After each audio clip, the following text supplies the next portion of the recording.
ওই যে হোথা আমার গ্রাম, জানতে চাও তার কি নাম? জেনেই বা কি হবে বলো, তার চেয়ে বরং দেখবে চলো। আধার কেটে রোদ যে ওঠে, চাষিরা সব মাঠে ছোটে।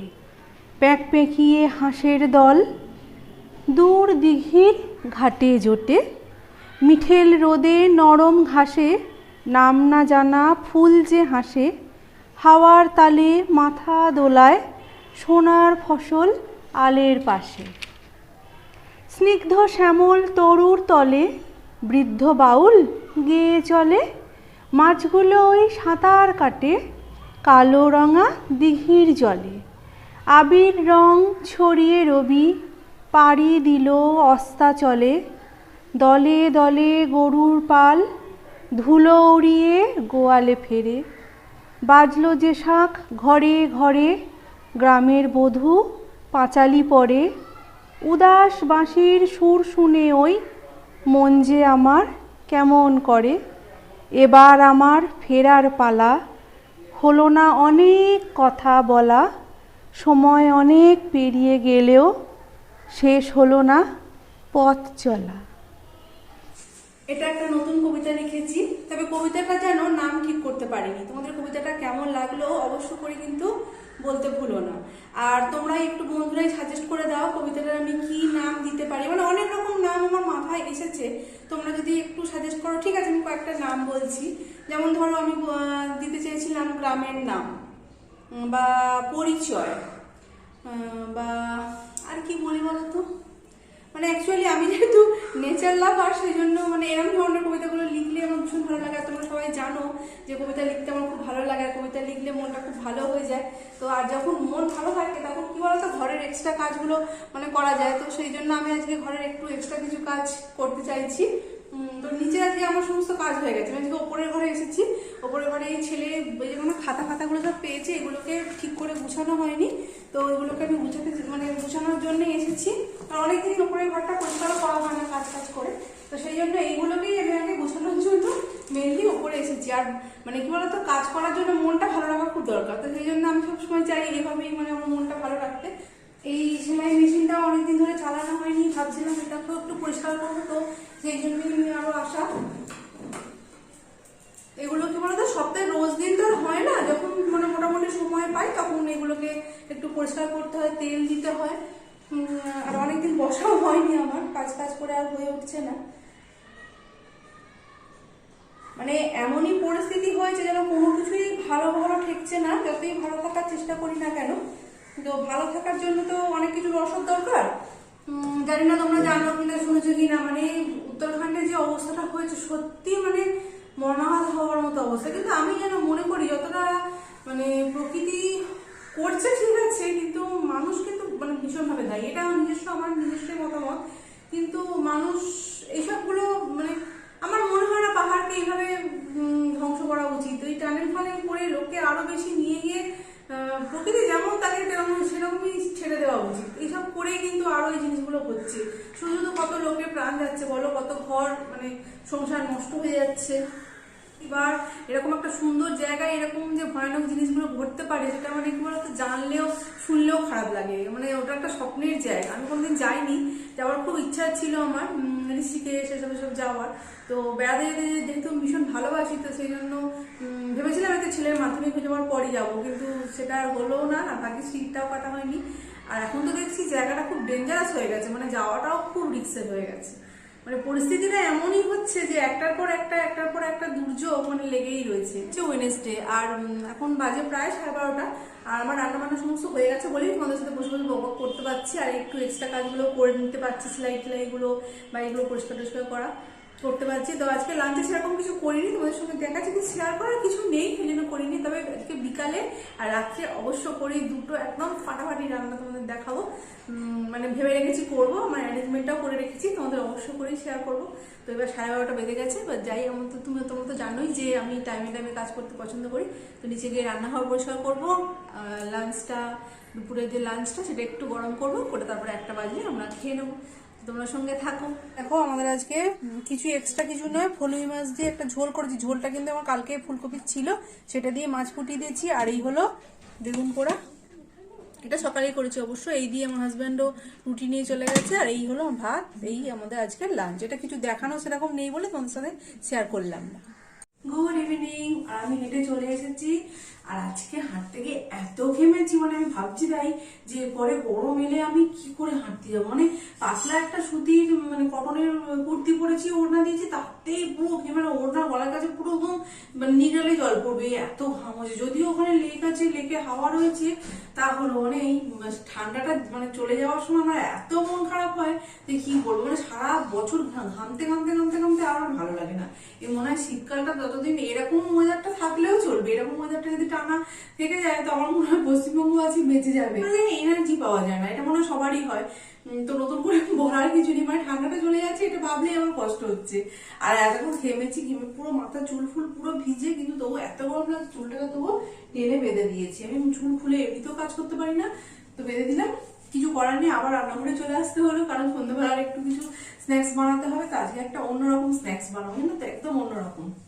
যেটা হচ্ছে আমি মানে কিছু আলাদা কিছু নয়, এই যে কড়াইশুটি করেছিলাম, পরোটা করেছিলাম, সেই কড়াইশুটির পুরটা একটু বেঁচেছিল, অনেকদিন ধরে ভাবছিলাম। কিন্তু একটা জিনিস কি বলতো, এটা কিন্তু খুবই আনহেলদি খাবার হবে যেটা আমি বানাবো। মানে হেঁটে এসে একটা এক্সারসাইজ হলো, তারপরে এসে এতটা ক্যালোরিয়াস ফুড খেতে হবে। তো কি বলতো, ইচ্ছা করছে অনেকদিন ধরে, মানে করবো করবো করছি, করেও ওটা হচ্ছে না। ফ্রিজে অনেকদিন ধরে রয়েছেও, আর গরম পড়ে যাচ্ছে, ফ্রিজে এতদিন জিনিস ভালো থাকবেও না। তাই জন্য ভাবলাম ধরো আজকে করেই ফেলি, অল্প অল্পই খাবো, কি হয়েছে, মাঝে মাঝে তো খেতেও ইচ্ছে করে বলো। তো একটু এই দেখো যতটুকু রয়েছে 5-6টার মধ্যেই হবে, রয়েছে কিছু হবে না। এটা দিয়ে আর এই দেখো বেসন গুলে রেখেছি, এর মধ্যে নুন দিয়ে, যা কিছু দেওয়া নেই, নুন দিয়েছি, একটু খাবার সোডা দিয়ে গুলবো, আর তেল গরম বসিয়ে দিয়েছি আমি। এই যে দেখো কড়াইশুটির পুরগুলো দিয়ে এরকম এরকম ছোট ছোট বানিয়ে নিয়েছি হাতে বসিয়ে বসিয়ে। তারপরে এই যে দেখো বেসন গুলে রেখেছি, আর এই যে এখানে ভাজছি। এবার বেসনের মধ্যে ডুবিয়ে ডুবিয়ে শুধু ভেজে নেওয়া, আরে উল্টা না। এখানে চাও বসিয়ে দিলাম, তবে চাটা একটু পরে মুড়িটা খেয়ে তারপরে নিয়ে যাবো, তা নাহলে ঠান্ডা হয়ে যাবে মুড়ি খেতে খেতে। আর ঠান্ডা চা খেতে একেবারে ভালো লাগে। যে দেখো সবগুলো ভাজা হয়ে গেছে, ওই 6টা-7টা মতোই হয়েছে। দুটো দুটো করে খাবো, আর আরিনপির জন্য দুটো রাখবো, তা নাহলে মাথা খারাপ করে দেবে, বলবে বাবা তোমরা খেয়ে নিলে করে আমাদের রাখবে। ঠান্ডা হয়ে যাবে অবশ্য, কিন্তু এখন যেরকম একটু কড়কড়া ভাব আছে। আর সোডা দিয়েছিলাম বলে বেশ ফ্লপিং মতো হয়েছে, দেখো দেখলেই ইয়ামি লাগছে, কিন্তু this is very bad for health.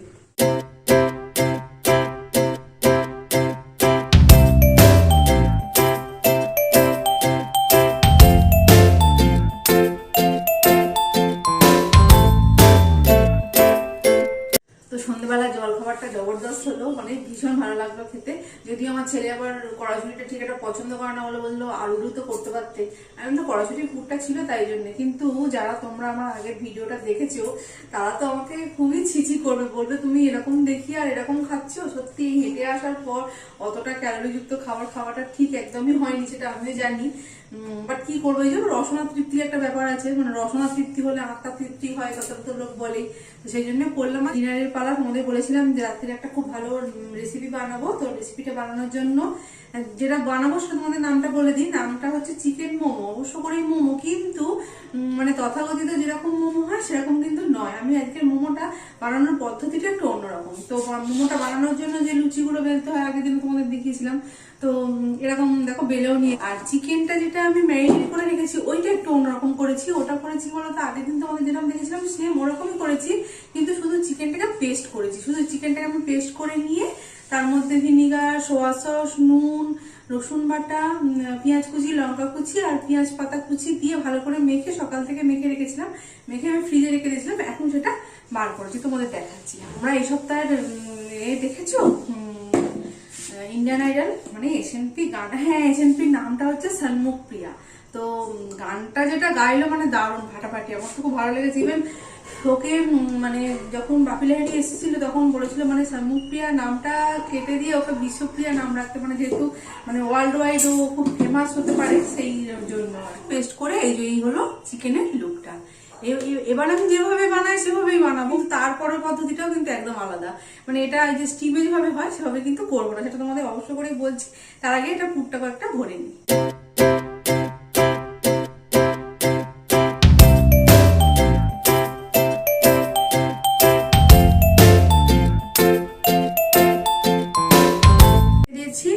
এবার যেটা করতে হবে তার জন্য দেখো যে প্রসেসটা করতে হবে তার জন্য পেঁয়াজ কুটে রেখেছি, আর এটা রেখেছি রসুন, কাঁচা লঙ্কা, টমেটো, আদা একসঙ্গে পেস্ট করে রেখে দিয়েছি। এটা দিয়ে আমি একটা গ্রেভি বানাবো। এগুলো যেরকম স্টিমে সেদ্ধ হয়, স্টিমে সেদ্ধ হবে না, এগুলো হবে আমি একটা গ্রেভি বানাবো। গ্রেভিটার মধ্যে দিয়ে এগুলো দিয়ে দেবো, মানে এটা ধরো সুপি নুডলস যেমন হয়, এটা হবে সুপি মোমো। কেমন নামটা লাগলো বলো তো? চলো তাহলে এবার চট করে গ্রেভিটা বানিয়ে নিই। তো দেখো গ্রেভিটা করার জন্য প্রথমে আমি অল্প একটু তেল নিয়ে একটু পেঁয়াজ ভালো করে ভেজে নিয়েছি, তারপর ওপর থেকে বাটা মশলাটা পুরোটা দিয়ে দিলাম, দিয়ে একটু ভালো করে কষতে হবে, যেহেতু এর মধ্যে আদা আছে, ভালো করে না কষলে একটু গন্ধ বেরোবে। তারপরে হলুদ গুঁড়ো আর লঙ্কা গুঁড়ো দিয়ে নিলাম, এটা আমি কাশ্মীরি রেড চিলি পাউডার দিয়েছি। এবার দেবো টক দই, এখানে কেউ চাইলে ক্রিম ইউজ করতে পারো, যে আমি একটু ক্যালোরি কম করার জন্য ক্রিম দিইনি, টক দই দিয়েছি। তো কালারটা খুব সুন্দর এসছে দেখো। তারপরে আমি মিক্সির পর ধোয়া জল একটু দিয়ে মশলাটাকে খুব ভালো করে কষতে থাকবো, একটু লো আঁচে, বেশি মানে হাই আঁচে দিলে পুড়ে যাবে। তো তারপরে কিন্তু পর্যাপ্ত পরিমাণে অনেকটা জল লাগবে, তোমরা যতগুলো মোমো করবে তো সেই অনুযায়ী জল কিন্তু অনেকটা বেশি লাগে, কারণ এই গ্রেভিটাই দেখো ফুটে ওঠার পর আমি মোমোগুলো এর মধ্যে ছেড়ে দেবো, এর মধ্যেই কিন্তু মোমোটা সেদ্ধ হবে। তো নুন মিষ্টি তোমরা স্বাদ অনুযায়ী দেখেই নিও। তারপরে ঢাকা চাপা দিয়ে দেবো, সেই ঢাকা চাপা দিয়ে দিয়েছি। এটা প্রায় 15 থেকে 20 মিনিট মতো এই দেখো লো আঁচে করে দিয়েছি, ফুটবে। আর তখন একটু নুন মিষ্টিটা দেখে নেবো, দেখে যদি মনে হয় যে একটু লাগবে তো দিয়ে দেবো। দেখো মোটামুটি হয়ে এসছে, আর একটু এরকম ঝোল ঝোল মতো রাখতে হবে, তা নাহলে যদি এর থেকে কম ঝোল রাখো তাহলে কি হবে বলো তো, সমস্ত ঝোল টেনে নেবে, টেনে নেওয়ার পর এটা সুপি মোমো না হয়ে মোমো চচ্চড়ি হয়ে যাবে, শুকনো চচ্চড়ি। তো সেটা আমি করতে চাই না, আমি স্যুপটা খেতে চাই। দেখো এটা গাঢ় গাঢ় হয়ে গেছে, একটু হালকা হাতে নাড়তে হবে, তা নাহলে কিন্তু ভেঙে যাবে। এটা একদম ডান। আর আমি মাঝখানে মুখে দিয়ে একটু দেখে নিয়েছি নুন মিষ্টিটা, আর শুধু এর ওপর থেকে দেখো একটু এই যে স্প্রিং অনিয়ন না ছড়িয়ে দেবো, এটাতে ধনে পাতা যায় না, স্প্রিং অনিয়নটা ছড়িয়ে দিয়ে ঢাকা চাপা দিয়ে রেখে দেবো, কারণ এখন আমাদের খাবার টাইম হয়নি। দিয়ে দিলাম, গ্যাসটা অফ করে দিলাম। তো এই হলো দেখো আমাদের সুপি নুডলসের লুক। এটা ছেলের জন্য তুলে রেখেছি, একটু ঠান্ডা হবে, কারণ ও স্যার পড়াবে, তো ও একটু ঠান্ডা না হলে খেতে পারবে না, স্যার একটু পরেই পড়ানো শুরু করবে, তাই জন্য ওটা তুলে দিলাম। আমি আর আমার হাজব্যান্ড একটু পরে খাবো।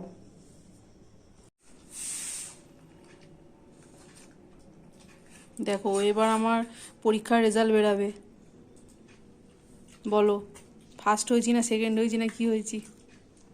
Special prize winner. উড়িস সালা, তাই মানে 100-এ 110 একদম।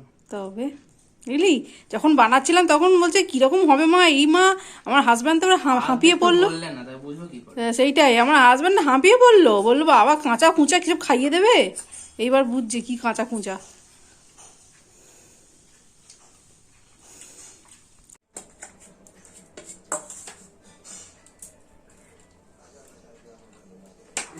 দারুণ খেতে হচ্ছে,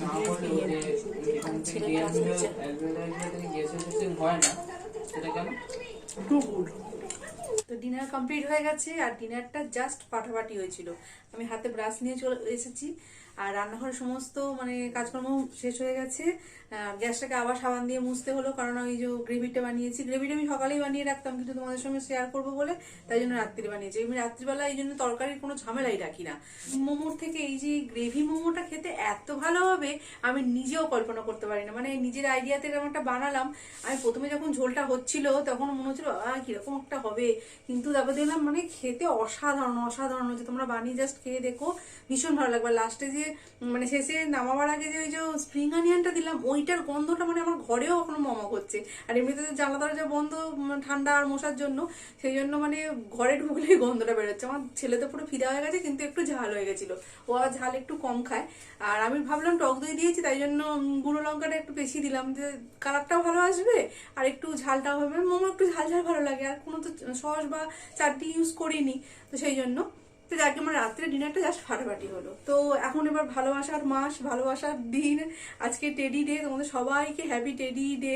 ভালোবাসার মানে দিনে বা মাসে আর কি করবো, এই ভালো মন্দ খাবারগুলোই হাজব্যান্ড ছেলেকে খাইয়ে মানে ওদের মন জয় হচ্ছে, এটাই ভালোবাসা বলো। ভালোবাসার জন্য ওরা আলাদা করে দিন, আলাদা করে মাস, আমার তো মনে হয় অন্তত মানে সেগুলোর কোনো প্রয়োজন নেই। যদি ভালোবাসার জন্য আবার একটা এক্সট্রা দিন বা এক্সট্রা মাসের প্রয়োজন হয়, তো অমন ভালোবাসার আমার দরকার নেই। সত্যি কথা বলতে কি, আমাদের মানে ভালোবাসা চিরন্তন, সবসময় রয়েছে ভালোবাসা, খুব মানে সাংসারিক খুঁটিখাটির মধ্যেও ভালোবাসা অবশ্য করেই জড়িয়ে রয়েছে।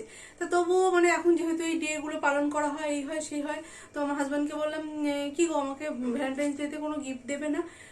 তো ভাই হাজব্যান্ড বললো হ্যাঁ গিফট তো, হ্যাঁ দেবো তো, তোমাদের দেখাচ্ছি কি গিফট দিয়েছে। এই দেখো, এটা হচ্ছে ভ্যালেন্টাইন্স ডে গিফট। চিন্তা করতে পারছো গিফটের সম্পর্কে কি বলবে বলো তুমি? হ্যাঁ দিয়েছি, চিন্তা করো, জুতো তো কি হয়েছে, গিফট ভাবতে পারছো। আর অ্যাকচুয়ালি আবার জুতোটা যেটা বাড়িতে মানে সবসময় পরে থাকি আমি, চটি ছাড়া একদম থাকতে পারি না, সেটা ছিঁড়ে গেছে। অনেকদিন ধরে বলছিলাম কিনে দাও কিনে দাও, তো আজকে অফিস থেকে আসবার সময় দেখতে পেয়েছে, সেই জন্য কিনে এনে বলছে এটাই ভ্যালেন্টাইন্স ডে গিফট। বললাম ঠিক আছে, তাই যা সংসারে যেটা রিকোয়ারমেন্ট সেটাই তো, আর আলাদা করে কি গিফট আছে? তবে না, আলাদা করে একটা গিফট দিয়েছে, সেটা তোমাদের দেখাচ্ছি। এই যে এটা গিফট বলো আর যাই বলো, আলাদা করে গিফট হলো এই যে এইটা হলো গিফট। এটা কি মানে কি বলবো, এটা একটা গোল্ডেরই জিনিস, সেটা হলো মানে পলা বাঁধানো, তোমরা দেখে বুঝতেই পারছো। এইটাও এখন দেয়নি, এটা অ্যাকচুয়ালি দিয়েছে, মানে এটা আমার বিয়ের পাওয়া, আমার দিদা আমাকে দিয়েছিল এটা বিয়ের সময়। তো এইটা হয়েছে কি আমি মানে মোটামুটি এটা রেগুলার ইউজ করি, তো তো সেই জন্য একটা পলা ফেটে গেছিল। তো আমি বলেছিলাম এটা সারিয়ে দিও, তো সারাতে দিয়েছিল। সারাতে দেওয়ার সময় আমি মানে ওরা একটু ঠিকঠাক করতে গিয়ে এই মানে বুটিগুলো একটু খুলেও গেছিল, তো সেই জন্য সেটাকে জোড়ার জন্য একটু সোনাও লেগেছে। মানে এটা করতে গিয়ে মোটামুটি 500 টাকার মতো খরচা হয়েছে। তো বলছে এটাও তো গিফট, এটাও তো খরচা করে এনে দিলাম। বলে হ্যাঁ সেটাও ঠিক কথা, যাক এটাই গিফট, এটাকে আমি গিফট হিসাবেই মানে নিয়ে নিলাম আর কি। অ্যাকচুয়ালি কি বলতো, আমারও সেটা মনে হয় জন্মদিন বা অ্যানিভার্সারি বা এরকম আমাদের সেরকম কোনো গিফট দেওয়া নেওয়া সত্যি হয় না। আমরা সে মানে আগাগোড়াই কোনোদিনই প্রথম মানে বিয়ের প্রথমই বলো বা এখনই বলো, সেরকম কোনো ব্যাপার নেই আমাদের মধ্যে। সংসারে যেটা প্রয়োজন হয় সেটাই আমার মনে হয় কিনে দেওয়াটা সব থেকে বেস্ট। এখন না মানে বিয়ের পর থেকেই আমাদের কোনো রকম জামা কাপড় বলো বা সাংসারিক কোনো বাসনপত্র বা যে কোনো জিনিস মানে যেটা দরকার সেটাই আমরা কিনে নিই। এবার সেটা ধরো মানে এটা কোইন্সিডেন্স হয়ে যায়, হয়তো কারো জন্মদিনের দিন হয়তো কিনে ফেললাম বা অ্যানিভার্সারির দিন হয়তো কিনে ফেললাম, রাস্তায় গেলাম চোখে পড়লো কিনে নিলাম। তো এটাকেই আমরা গিফট বলে মনে করি। আর কি বলতো, এর মধ্যে মনে হয় ছোট ছোট জিনিসগুলোর মধ্যেই ভালোবাসা লুকিয়ে থাকে। ভালোবাসার জন্য সেই জন্য আলাদা করে দিনের কোনো প্রয়োজন তো হয় না, আমাদের তো একেবারেই হয় না। তো এভাবেই ভালো মন্দ রান্না করে এই ভালোবাসার মাসটাকে, ভালোবাসার দিনগুলোকে কাটাচ্ছি, চেষ্টা করছি সবাইকে ভালো রাখতে। এখন সবাইকে নিয়ে ভালো থাকাটাই সব থেকে বড় মানে চ্যালেঞ্জ বলতে পারো, আমার তো সেটাই মনে হয়। যাকে তোমাদের দিনগুলো কেমন কাটছে অবশ্য করে বলো। অনেক কথা বলে ফেললাম জ্ঞানের, তোমাদের সব ভ্যালেন্টাইন্স ডেতে তোমরা কি গিফট পেয়েছো সেটাও অবশ্য করে আমাকে জানিও। আর ভিডিওটা ভালো লাগলে তো নেক্সট ভিডিওতে দেখা হচ্ছেই। তো আমার বক এই পর্যন্তই, দেখা হচ্ছে আবারও বলছি দেখা হচ্ছে নেক্সট ভিডিওতে। টিল দেন তোমরা খুব ভালো থাকবে, সুস্থ থাকবে। তাহলে love you all, good night and tata. আর আমার ভ্যালেন্টাইন্স ডে গিফট দুটো কেমন হয়েছে অবশ্য করে বলো।